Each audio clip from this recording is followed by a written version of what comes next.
श्रोते हो नमस्कार.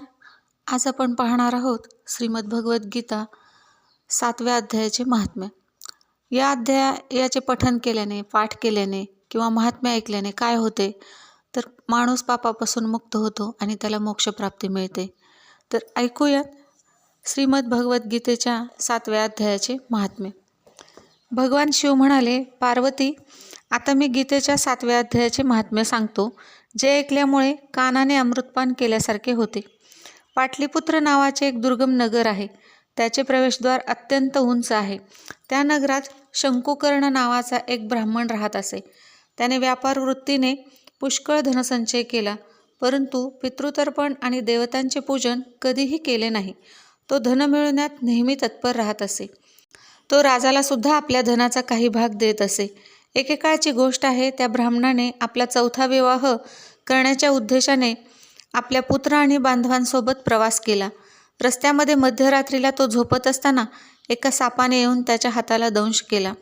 सर्पाने दंश केल्यामुळे त्याची अवस्था अशी झाली की मणी, मंत्र, औषधी इत्यादी त्याचे रक्षण करण्यास असमर्थ ठरले.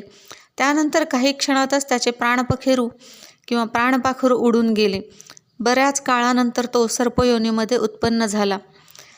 बघा श्रोते हो, माणूस आहे तोपर्यंत फक्त धनसंचय जमा करण्याच्या मागे लागतो, किंवा त्याला घर पाहिजे असतं, शेत पाहिजे असतं, पैसा अडका, चांगले कपडे पाहिजे असतात. ही काही चुकीची गोष्ट नाही, परंतु आपण काही सत्कर्म, सत्पात्री दानसुद्धा केलं पाहिजे.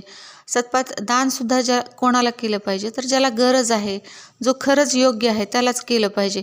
नाहीतर केलेलं दानसुद्धा फुकटच जातं. आणि चांगल्या मनाने केलं पाहिजे, की त्याच्यामध्ये गर्व नसला पाहिजे की मी हे केलं. कारण जिथं मी आहे तिथं कुठलीच गोष्ट साध्य होऊ शकत नाही. आणि माणूस आयुष्यभर ह्या गोष्टी करत राहतो आणि मृत्यू हा एक असा आहे की त्याच्यावर कोणालाही विजय मिळवता येत नाही आणि सगळं इथंच ठेवून जातो. आणि मग माणसाचं मन वासनेत अडकतं आणि तो परत जन्माला कारणीभूत ठरतो. तर हा व्यापारी काय झाला, परत सर्पयोनीमध्ये उत्पन्न झाला. त्याचा सर्पयोनीमध्ये जन्म झाला. त्याचे मन धनाच्या वासनेने बांधलेले होते, कारण त्यानं गेल्या जन्मामध्ये पूर्ण म्हणजे धन कमवण्यातच आयुष्य घालवले होतं. आणि पुत्र असताना सुद्धा 4था विवाह करायला तो गेलेला होता. त्याने पूर्वजन्मीचा वृत्तांत स्मरून विचार केला, मी जे घराबाहेर करोडोच्या संख्येने अगणित धन जमिनीत पुरून ठेवले आहे, ते माझ्या पुत्रापासून वंचित करून स्वतः त्या धनाचे रक्षण करेन. एक दिवस सर्पयोनीमध्ये दुःख भोगत असलेल्या पित्याने स्वप्नामध्ये आपल्या पुत्रासमक्ष आपली मनोभावना सांगितली. तेव्हा त्याच्या स्वच्छंदी पुत्रांनी सकाळी उठून मोठ्या आश्चर्याने एक दुसऱ्याला स्वप्नातील गोष्ट सांगितली. त्यापैकी मधला पुत्र हातामध्ये कुदळ घेऊन घरून निघाला आणि जेथे त्याचे वडील सर्पयोनीच्या रूपाने निवास करीत होते त्या ठिकाणी गेला. जरी त्याला धनाच्या ठिकाणाचा नक्की ठाव ठिकाणा नव्हता, तरीही काही खुणांच्या साह्याने त्याने नक्की ठिकाणा शोधून काढून बिळ खोदण्यास सुरुवात केली. तेव्हा त्या बिळातून एक भयंकर साप प्रकट झाला आणि म्हणाला, अरे मुढा, तू कोण आहेस? कशा करता आला आहेस? बिळ का खोदत आहेस? किंवा तुला कोणी पाठविले आहे? ह्या सर्व गोष्टी मला सांग.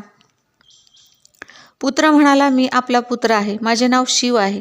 रात्री पाहिलेल्या स्वप्नामुळे आश्चर्यचकित होऊन येथील सोने नेण्याच्या कुतूहलाने मी येथे आलो आहे. पुत्राचे हे बोलणे ऐकून त्या सापाला हसू आले आणि तो उच्च स्वरात म्हणाला, जर तू माझा पुत्र आहेस तर ताबडतोब मला या बंधनातून मुक्त कर. मी पूर्वीच्या जन्मात पुरून ठेवलेल्या धनासाठीच सर्पयोनीमध्ये उत्पन्न झालो आहे. पुत्राने विचारले, पिताजी, आपणाला मुक्ती कशी मिळेल याचा उपाय मला सांगावा, कारण या रात्री सर्वांना सोडून मी आपल्या जवळ आलो आहे. पिताजी म्हणाले, वत्सा, गीतेच्या अमृतमय 7व्या अध्यायाशिवाय मला मुक्ती करण्यासाठी तीर्थदान, तप आणि यज्ञसुद्धा समर्थ नाहीत. केवळ गीतेचा 7वा अध्यायच प्राण्यांना जरायू, मृत्यू इत्यादी दुःखापासून दूर करतो. पुत्रा, माझ्या श्राद्धाच्या दिवशी गीतेच्या 7व्या अध्यायाचा पाठ करणाऱ्या ब्राह्मणांना श्रद्धायुक्त अंतकरणाने भोजन घाल. यामुळे निसंशय माझी मुक्ती होईल. वत्सा, आपल्या शक्तीनुसार पूर्ण श्रद्धेने वेदविद्येत निपुण असलेल्या दुसऱ्या ब्राह्मणांनाही भोजन दे. सर्पयोनीमधील आपल्या वडिलांचे असे वचन ऐकून सर्व पुत्रांनी त्यांच्या आज्ञेनुसार त्यापेक्षाही अधिक केले. तेव्हा शंकुकर्णाने आपल्या शरीराचा त्याग करून दिव्य देह धारण केला आणि सर्व धनसंपत्ती पुत्रांच्या स्वाधीन केली. वडिलांनी वाटून दिलेल्या अगणित संपत्तीमुळे ते सदाचारी पुत्र परम संतोष पावले. त्यांची बुद्धी धर्मामध्ये लागली होती. म्हणून त्यांनी बारव, विहिरी, यज्ञ आणि देवमंदिरासाठी त्या धनाचा उपयोग केला आणि अन्नशाळाही बांधली. त्यानंतर गीतेच्या 7व्या अध्यायाचा निरंतर जप करीत त्यांनी मोक्षप्राप्ती करून घेतली. हे पार्वती, तुला 7व्या अध्यायाचे महात्म्य सांगितले आहे, जे ऐकून मानव सर्व पातकापासून मुक्त होतो. बघा, आपल्याला जर पाठ करणं शक्य नसेल तर कमीत कमी श्रवण तर करायला पाहिजे. कारण कलियुगामध्ये एवढं धकाधकीचं आयुष्य आहे की माणसाला वेळ नाही आणि स्वतःला जर जिवंत ठेवायचं असेल तर अनेक गोष्टी आपल्याला म्हणजे दिवस आपला सगळ्या कामात कष्टातच घालावा लागतो. माणूस सकाळी उठल्यापासून संध्याकाळपर्यंत फक्त कष्ट करत असतो आणि येऊन जेवण करून झोपतो आणि दुसऱ्या दिवशी परत आपल्या कामाला निघतो. हे असा दिनक्रम कलियुगामध्ये आहे. तर तुम्ही चलत फिरत बसत उठत का होईना परंतु श्रवण केलं पाहिजे. कारण कलियुगामध्ये परमेश्वरानेच सांगितलेलं आहे की श्रवणभक्ती श्रेष्ठ आहे. श्रोते हो, व्हिडिओ आवडला असेल तर नक्कीच लाईक, शेअर आणि सबस्क्राईब करा. धन्यवाद.